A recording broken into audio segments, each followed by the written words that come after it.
So the other story that I thought of that came right to my head was just because it was one of my most interesting investigators. I mentioned him earlier, the guy that kind of moved from country to country and ended up in the States, went back to Argentina. And so because he was in the States, he spoke English great. And so when basically we were walking down the street one day and he yells out in English, "Hey, elders," and that just threw us off. I mean, nobody there spoke English to us. Argentina is one of those places where you don't speak English on the streets, at least in our area, because if you spoke English on the streets, they get very offended by it. And so we never spoke English. And so for someone else to be yelling out at us in English, we were almost looking around like, oh man, I hope nobody else heard that. So we went up and talked to this gentleman, and it turned out that he had actually met my companion.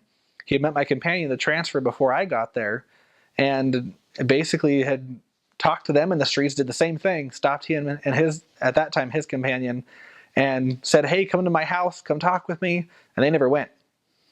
And which I was glad with him, because then I got to be the one, but this guy was kind of like, "Hey, you guys never came to my house, and I want you to."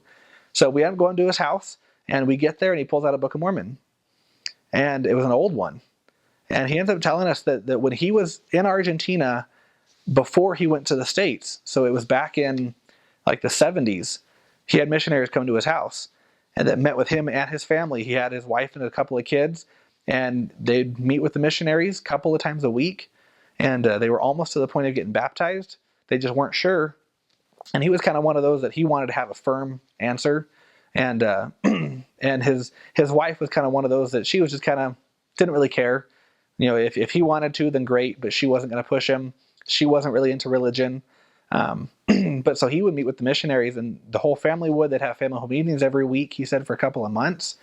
But I mean, he'd gone to church a few times, and then something happened. I don't remember what happened in his life, but they got up and left and went to Argentina, or went to San Francisco. So they left, and when they got to the States, they saw missionaries a couple times and said hi, but never had them over to their house. And that was just kind of the end of it.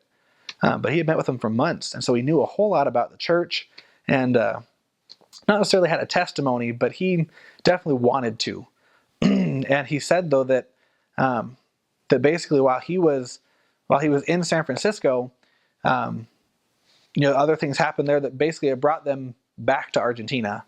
And so he ended up coming back to Argentina, and his wife ended up passing away there. I think it was that they came back mainly just for her family. She was Argentine. So they came back to Argentina, and she passed away. And at that point, to have the kind of money necessary to move from Argentina to the States is pretty unfathomable unless you have a decent amount of money. So he didn't have the money to really go back anymore. So he just stayed in Argentina. All of his kids were still in the States.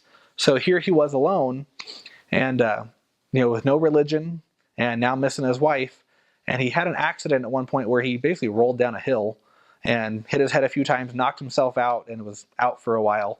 And he had this huge dream or a vision where it was his wife basically and telling him that, hey, that religion that you've studied, you need to go back to that.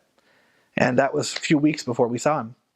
And so it was really cool that he was just so ready to receive the gospel. And so he was baptized pretty soon after. And it was the only time that all of our discussions, it was the only time in my entire mission that I taught in English.